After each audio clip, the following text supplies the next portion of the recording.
How to buy crypto, the super dog token. So this token came under the symbol of crypto. Now before we start, this is not financial advice, I'm not professional or economic expert, so before investing in any project that you find on my channel, please do your own research. Now, before going on by this token, make sure to check the X account and keep following the updates about this token. As you can see, this token is available on the explainer.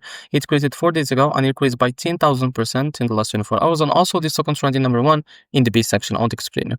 Now to be able to buy this token, what you need to do is just click here to copy the token address and open your Bitget wallet. For that, now go to your wallet and from the top right, you want to click here and make sure to select the base network. Now after that, click on this plus icon and paste token address into search bar. As you can see, this is our token. But before going on add this token to your wallet, make sure to read the address. Now if you're ready to go, just click on this plus icon to add it to your wallet and go back to your wallet and now keep searching until you find your token that you just added called Krypto. So after you find it, what you need to do is, as you can see here, this is our token Krypto. Now click on it. Now here click on swap, switch from here, and from the top you can select the token that you want to buy it, for example USDT, and now here you can type how much you want to buy like that, and this is how much you will be able to receive, as you can see here. So if you don't find it, just wait a few seconds to be able to find this how much you will receive. Now after that, click here on swap and you will be able to buy this token on your wallet. So this is how to buy crypto token. If you found this very helpful, please like and subscribe. See you next video.